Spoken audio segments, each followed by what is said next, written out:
Praise Lord, praise Lord, praise Lord. Hallelujah, hallelujah, hallelujah. सबको जय मसीह की। परमेश्वर, हमारा परमेश्वर, सबका परमेश्वर, सबका पिता, सबका मुक्तिदाता, जो अपने गवाहों को खुद चुनता है। हालेलुया। और उनकी सुरक्षा करता है। Praise Lord. आज के सुसमाचार के लिए परमेश्वर की बेटी प्रार्थना करेगी। सबको जय मसीह की। परमेश्वर आप सबके साथ है और आप सबसे बहुत प्रेम करता है। Hallelujah, hallelujah. महान परमेश्वर, सर्वशक्तिमान ईश्वर, जमीन आसमान दे मालिक ते खालिक, ਤੁਹਾਡਾ ਧੰਨਵਾਦ, ਤੁਹਾਡਾ ਸ਼ੁਕਰ ਕਰਦੇ स्वामी। ਅੱਜ ਦੇ ਸੁੰਦਰ ਦਿਨ ਲਈ, ਸੁੰਦਰ ਸਮੇਂ ਲਈ, ਸੁੰਦਰ ਸੁਬਾਹ ਲਈ ਪਿਤਾ ਜੀ, ਜੋ ਸਾਡੀਆਂ ਜ਼ਿੰਦਗੀਆਂ 'ਚ ਬਖਸ਼ੀ ਪ੍ਰਭੂ। ਖੁਸ਼ੀਆਂ ਤੇ ਆਨੰਦ ਦਾ ਦਿਨ ਬਖਸ਼ਿਆ, ਤੰਦਰੁਸਤੀ ਦਿੱਤੀ ਪਿਤਾ ਜੀ, ਔਰ ਆਪਣੇ ਕਦਮਾਂ 'ਚ ਬੈਠਣ ਲਈ ਆਪਣਾ ਫਜ਼ਲ ਬਖਸ਼ਿਆ ਪ੍ਰਭੂ। ਇਹ ਸਭ ਤੁਹਾਡੀ ਦਇਆ, ਤੁਹਾਡੀ ਕਿਰਪਾ ਮੇਰੇ ਪਿਤਾ ਪਰਮੇਸ਼ਵਰ। ਤੁਹਾਡੀ ਬੇਟੀ ਹਿਰਦੇ ਤੋਂ ਤੁਹਾਡਾ ਧੰਨਵਾਦ, ਤੁਹਾਡਾ ਸ਼ੁਕਰ ਕਰਦੀ स्वामी। ਜੋ ਸੇਵਾ ਬਖਸ਼ੀ ਪ੍ਰਭੂ, ਹਰ ਰੋਜ਼ ਵਚਨ ਦਿੰਦਿਆਂ ਪ੍ਰਚਾਰ ਕਰਨਾ, ਉਸ ਲਈ ਵੀ ਤੁਹਾਡਾ ਧੰਨਵਾਦ, ਤੁਹਾਡਾ ਸ਼ੁਕਰ ਕਰਦੀ ਹਾਂ। ਔਰ ਬੇਨਤੀ ਕਰਦੀ ਪਿਤਾ ਜੀ, ਹੁਣ ਤੁਸੀਂ ਆਪਣੇ ਵਚਨ ਦੇ ਅਨੁਸਾਰ ਸਾਡੇ ਵਿਚਕਾਰ ਆਓ ਔਰ ਵਚਨ ਪੜ੍ਹਨੇ, ਪ੍ਰਚਾਰ ਕਰਨੀ, ਸਾਡਾ ਮੂੰਹ ਬਣ ਕੇ ਬੋਲੋ ਪਿਤਾ ਜੀ, ਤਾਂ ਕਿ ਤੁਹਾਡਾ ਦਿੱਤਾ ਵਚਨ ਤੁਹਾਡੀ ਇੱਛਾ ਦੇ ਮੁਤਾਬਿਕ ਮੇਰੇ ਪਿਤਾ ਪਰਮੇਸ਼ਵਰ ਦੁਨੀਆ ਦੀ ਸ਼ੋਰ ਤੱਕ ਪਹੁੰਚੇ। ਤੁਹਾਡਾ ਧੰਨਵਾਦ, ਤੁਹਾਡਾ ਸ਼ੁਕਰ ਕਰਦੇ ਹਾਂ ਪ੍ਰਾਰਥਨਾ ਸੁਣਨ ਲਈ। ਪ੍ਰਾਰਥਨਾ ਪ੍ਰਭੂ ਯੀਸ਼ੂ ਦੇ ਸਮਰਥੀ ਤੇ ਪਵਿੱਤਰ ਨਾਮ ਵਿੱਚ ਮੰਗ ਲੈਂਦੇ ਹਾਂ, आमीन। आमीन। हालेलुया। सुनिए, हमने अभी कहा कि परमेश्वर अपने लिए अपने गवाह खुद चुनता है, यानी कि अपने दास दासियों को वो चुन लेता है और वचन सबसे अहम रखता है जो उसकी तलवार है, और उसी तलवार से उसने हमको भी चुना था। क्यों? वो हमारे लिए ही नहीं, सबके लिए है जो इस पवित्र शास्त्र को छू सकते हैं, पढ़ सकते हैं, क्योंकि इसको परमेश्वर की मर्जी के बिना आप नहीं पढ़ सकते, छू नहीं सकते, खोल ही नहीं सकते। वो वचन वही है जो हम फिर दोहराते हैं। यूहन्ना की इंजील 15 का 16 वचन, यीशु कहता है, चोपड़ा, तुमने मुझे नहीं चुना, मैंने तुझे चुना है, ताकि ठहराया है कि तुम जाकर फल लाओ और तुम्हारा फल बना रहे, और जो कुछ पिता से उसके नाम से मांगो वो तुम्हें दे। और हम यही दुआ करते हैं कि परमेश्वर हमको अपना गवाह बनाए। Hallelujah, praise Lord. अब हम आपको उस पौलुस के बारे में बताते हैं जो परमेश्वर का सबसे प्रिय प्रेरित हुआ है, चेला हुआ है, दास हुआ है, और जिसने यीशु मसीह से 5 गुना ज्यादा मार खाई। सिर्फ उसको सलीब पर नहीं चढ़ाया गया, उसका सर काटा गया था। और यही पौलुस पहले यीशु के विरोध में लोहे की दीवार बनने की कोशिश करता था, लोहे की दीवार। लेकिन वो नहीं जानता था कि परमेश्वर के लिए लोहा केवल एक हवा है। वो हमने बताया था यशाया की पुस्तक में कि वो कहता है कि मैं लोहे के बेड़ों के टुकड़े टुकड़े कर दूंगा, पीतल के बेड़ों के टुकड़े टुकड़े कर दूंगा। तो कौन कर सकता है? केवल परमेश्वर कर सकता है, क्योंकि जो मनुष्यों से नहीं होता वो परमेश्वर से हो सकता है। अब परमेश्वर के प्रिय पुत्र यीशु मसीह ने ऐसे उस मूढ़ व्यक्ति को चुना जो केवल मसीह लोगों को मारकर प्रसन्न होता था, खुश होता था और गवाही देता था, हाँ हमने मरवाया है, हमने इनको जेल में भिजवाया है, हम इस पंथ का एकदम से नाश कर देंगे, इसको नहीं बढ़ने देंगे, चाहे कुछ हो जाए, ये मसीह समाज खत्म कर दिया जाएगा। लेकिन वो ये नहीं जानता था कि जो घास धरती पर उगती है उसको आप कभी खत्म नहीं कर सकते, कुछ भी कर लीजिए, पूरी धरती पर इतनी घास है कि उसको सारा संसार अगर खाना भी शुरू कर दे तो भी वो खत्म नहीं हो सकती। क्यों? वो हर सुबह ताजा बढ़ जाती है और शाम को कटकर फेंक दी जाती है, वो फिर बढ़ जाती है। उसको कोई क्रोध नहीं आता, उसको कोई तूफान गिरा नहीं सकता, कोई बाढ़ उसको बहा नहीं सकती। Hallelujah, praise Lord. अब जब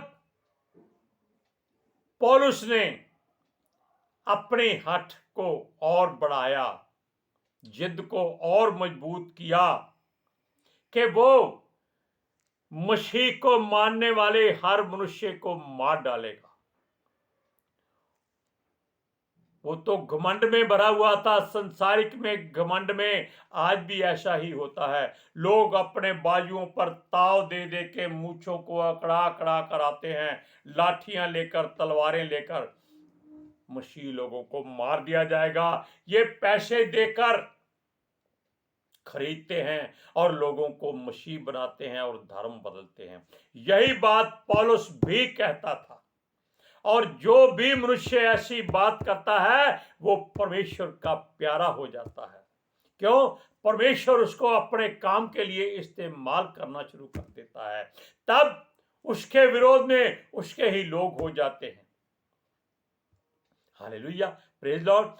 जब पौलुस को यीशु मसीह ने दर्शन दिया तब वो मसीह लोगों के नाम की चिट्ठियां लेकर दौड़ा जाता था कि आज तो मसीह लोग खत्म कर दिए जाएंगे। वो नहीं जानता था कि वो आधा रास्ता भी पार नहीं कर सकेगा। आधे रास्ते में ही यीशु ने उसको दस्तन देकर रोक दिया, अंधा कर दिया और उसको अपने दूसरे चेले के पास भेज दिया। और क्यों जाके उसके पास जाए, अपनी आंखें खुलवाए, बपतिस्मा ले और यीशु मसीह के कार्य करने शुरू कर दे, ताकि लोग जो इसके साथ चलते हैं वो इसके ही विरोध में हो जाए। देखो, परमेश्वर की सोच हमारी सोच में आकाश और पृथ्वी का अंतर है। हालेलुया। अब सुनिए, जब शाऊल, जिसको शाऊल यीशु मसीह कहता था, उसका नाम पौलुस था। पौलुस जब यीशु के चेले के पास गया तब उसने उसकी आंखों पर हाथ रखकर दुआ किए और उसको कहा कि खड़ा हो जा, उठकर देखने लग। और हमारे बाप दादाओं के परमेश्वर ने तुम्हें इसलिए ठहराया कि उस बात को सुन और उसका गवाह बन। जल्दी से उठ जा, बपतिस्मा ले और अपने को शुद्ध कर, अपने पापों को मानकर तौबा कर और छोड़ दे। ये बहुत मुश्किल काम है। किसी की गर्दन काट कर फेंक देना आसान है, क्योंकि गर्दन कट गई, मनुष्य मर गया, खत्म हो गया काम। लेकिन परमेश्वर के सामने बपतिस्मा लेकर अपनी गलतियों गुनाहों को कबूल करके मान के छोड़ देना, उससे भी बहुत ज्यादा गहरा और मुश्किल काम है। आंखें देखकर फिर भी पाप कर सकती हैं, कान सुनकर पाप कर सकते हैं, जुबान से गाली निकल जाती है, सारा किया धरा खत्म हो जाता है, दिमाग में सपना आ जाता है, सोच आ जाती है। क्यों? ये संसार में प्रोस्टिट्यूशन बहुत हो चुकी है। समझ गए आप? व्यभिचार बहुत बढ़ चुका है। लोग नंगे ही घूमना अच्छा समझते हैं, सर्दी हो गर्मी हो, और उससे देखकर पाप आंखों में आ जाता है। वो दिमाग से होकर हृदय में चला जाता है जहां परमेश्वर का वास है। जब वो आता है तो परमेश्वर वहां से हट जाता है। इसीलिए यीशु मसीह के दास ने उसे कहा था कि उठ जा, अब अपने पापों को मान, कबूल कर, ताकि ऐसी बात हो जाए कि तू उसका गवाह ठहर जाए, उस चेले का नाम था हनन्या। तब उसने और जोर से कहा कि जो बातें तूने देखी हैं, सुनी हैं, उन बातों के लिए देर ना कर। क्यों देर करता है? बपतिस्मा ले, अपने पापों को धो डाल। हालेलुया। जब वे फिर यरूशलेम को गया तो वहां पर वो बेशुद्ध हो गया। लेकिन पहले हम वचन पढ़ेंगे, प्रेरितों के काम 22वां अध्याय, उसकी 13, 14 और 15 और 16 आयत में पढ़िए। और खड़े होकर मुझसे कहा, हे भाई शाऊल, फिर देखने लग। उसी घड़ी मेरे मेरे नेत्र खुल गए और मैंने उसे देखा। तब उसने कहा, हमारे बाप दादों के परमेश्वर से ने तुझे इसलिए ठहराया है कि तू उनकी इच्छा को जाने और उस धर्मी को देखे और उसके मुंह की बातें सुने, क्योंकि तू उसकी ओर से सब मनुष्यों के सामने उन बातों का गवाह होगा जो तूने देखी और सुनी है। अब क्यों देर करता है? उठ, बपतिस्मा ले और उसका नाम लेकर अपने पापों को धो डाल। अब जानते, उसने कहा आंखें खोल और उसको देख। किसको देखे? कोई दिखाई नहीं देता, केवल अपना चेहरा देखना है। पहले क्या था, अब क्या है? क्यों? पहले संसारिक बातों से वो काला हो चुका था।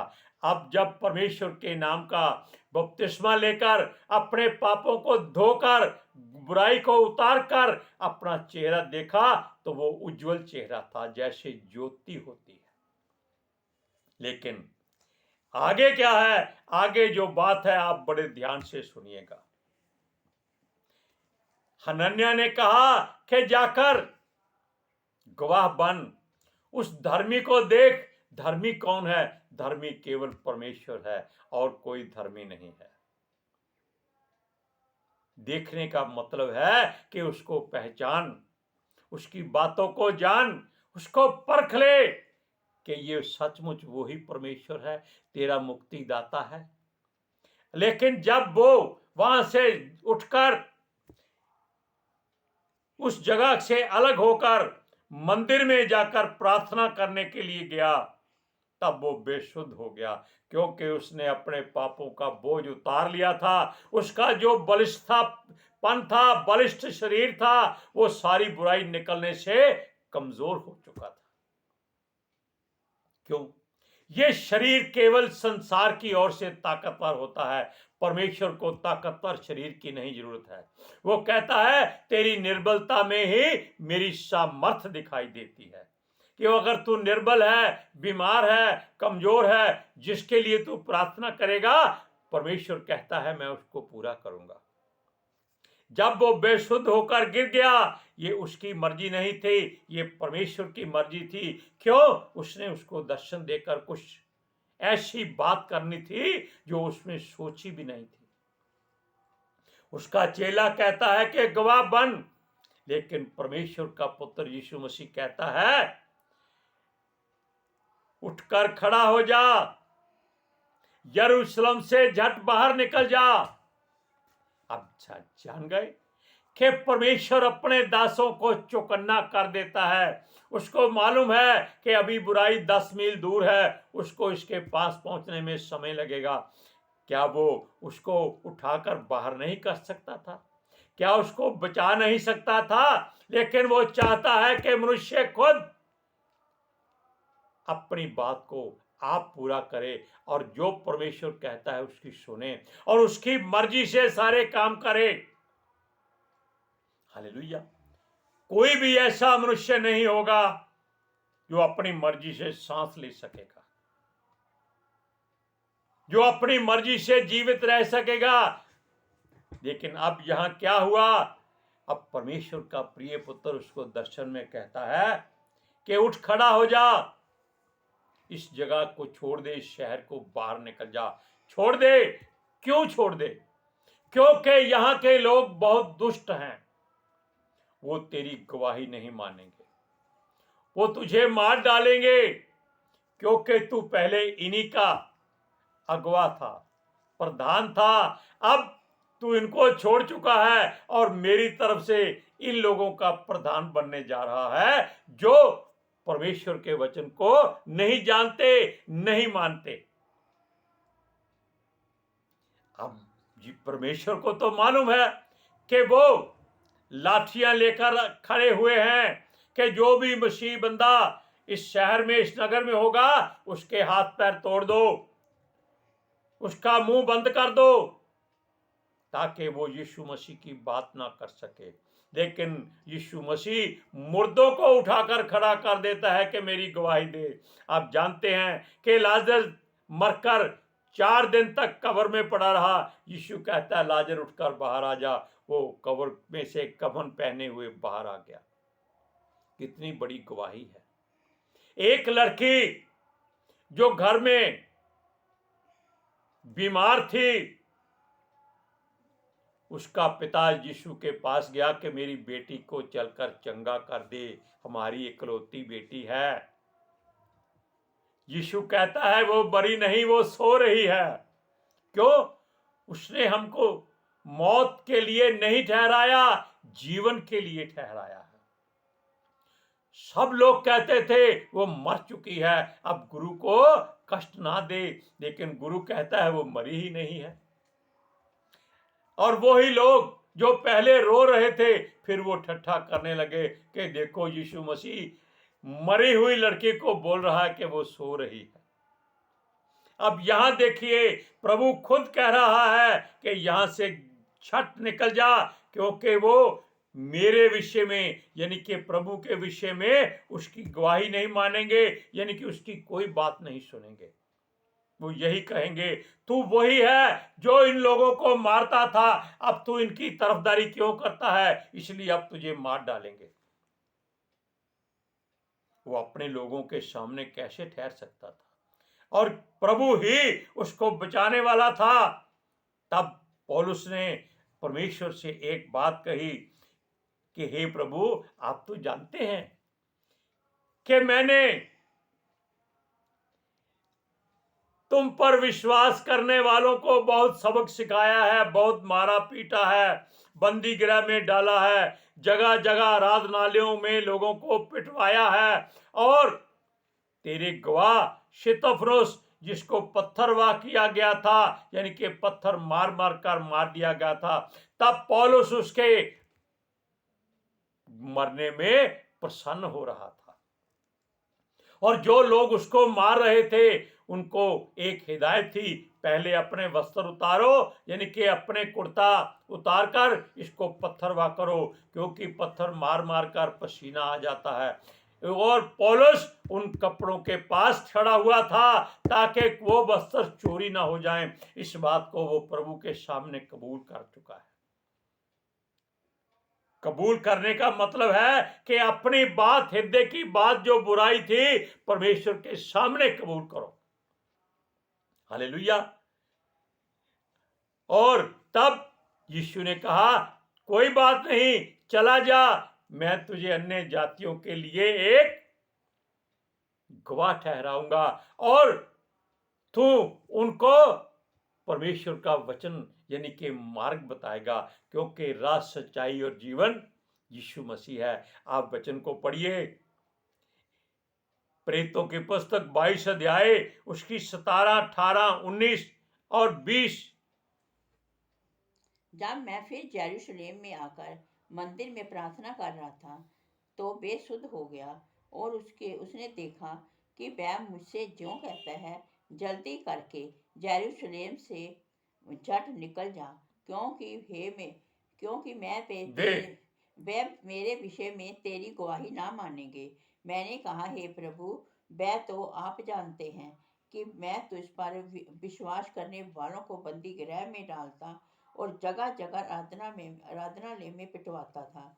जब मेरे गवाह स्तिफनुस का तेरे गवाह जब तेरे गवाह स्तिफनुस का लहू बहाया जा रहा था, तब मैं भी वहां खड़ा था और इस बात का मैं सहमत था, और उसके घातकों के कपड़ों की रखवाली करता था। और उसने मुझसे कहा, चला जा, क्योंकि मैं तुझे अन्य जातियों के पास दूर दूर भेजूंगा। अब आप जान गए कि उसने अपनी हर बात प्रभु के सामने कबूल मुंह से की, जबकि प्रभु उसकी हर बात को जानता था। लेकिन वो चाहता है कि हर मनुष्य जो अपनी गलतियां कर चुका है वो परमेश्वर के सामने कबूल करे, लोगों के सामने कबूल मत करे। क्यों? लोग उसको मार डालेंगे। जब तक परमेश्वर ना कहे तब तक किसी के सामने अपनी गलती कबूल मत करना। हालेलुया। लेकिन वो लोग उसको छोड़ने वाले नहीं थे। इसकी बातें हम फिर कभी करेंगे। अब आपको बता दिया जाता है कि आप प्रभु परमेश्वर पिता परमेश्वर यहोवा और उसके वचन यानी कि उसके प्रिय पुत्र यीशु मसीह और उसके द्वारा भेजे गए सहायक पुत्र आत्मा जी के सामने अपनी हर गुनाह गलती को कबूल कर लो कि हाँ प्रभु, मैंने ये काम किया है और तू इसे जानता है। ये बात साथ में जरूर कहना। वो कहेगा ठीक है, जाओ, भूल जा, आगे चला जा। हालेलुया। आज के सुसमाचार के लिए परमेश्वर की बेटी प्रार्थना करेगी। Hallelujah. Thank you Jesus, thank you Lord, thank you पितर आत्मा जी। ਤੁਹਾਡਾ ਧੰਨਵਾਦ, ਤੁਹਾਡਾ ਸ਼ੁਕਰ ਕਰਦੇ ਸੁਆਮੀ। ਸਾਡੇ ਵਿਚਕਾਰ ਆਉਣ ਲਈ, ਵਚਨ ਪੜ੍ਹਨੇ 'ਚ, ਪ੍ਰਚਾਰ ਕਰਨੇ 'ਚ, ਸਾਡਾ ਮੂੰਹ ਬਣ ਕੇ ਬੋਲਣ ਲਈ ਪਿਤਾ ਜੀ, ਤੁਹਾਡੀ ਬੇਟੀ ਹਿਰਦੇ ਤੋਂ ਤੁਹਾਡਾ ਧੰਨਵਾਦ, ਤੁਹਾਡਾ ਸ਼ੁਕਰ ਕਰਦੀ ਸੁਆਮੀ। ਸੱਚਮੁੱਚ ਖੁਦਾ, ਤੁਹਾਡਾ ਦਿੱਤਾ ਵਚਨ ਤੁਹਾਡੀ ਇੱਛਾ ਦੇ ਮੁਤਾबिक ਮੇਰੇ ਪਿਤਾ ਪਰਮੇਸ਼ਵਰ ਦੁਨੀਆ ਦੀ ਸ਼ੋਰ ਤੱਕ ਪਹੁੰਚੇ। ਲੋਕ ਸੁਣਨ ਔਰ ਸੱਚਾਈ ਨੂੰ ਜਾਣਨ ਔਰ ਸੱਚਾਈ ਉਹਨਾਂ ਨੂੰ ਆਜ਼ਾਦ ਕਰੇ ਪਿਤਾ ਜੀ। ਮੈਂ ਤੁਹਾਡਾ ਧੰਨਵਾਦ, ਤੁਹਾਡਾ ਸ਼ੁਕਰ ਕਰਦੀ ਔਰ ਤੁਹਾਡੇ ਬੱਚੇ ਹਮੇਸ਼ਾ ਤੁਹਾਡੀ ਸ਼ਾਂਤੀ ਔਰ ਤੁਹਾਡੇ ਅਨੁਗ੍ਰਹਿ ਵਿੱਚ ਬਣੇ ਰਹਿਣ। आमीन। आमीन। Praise Lord. हालेलुया। सबको जय मसीह। जय मसीह की।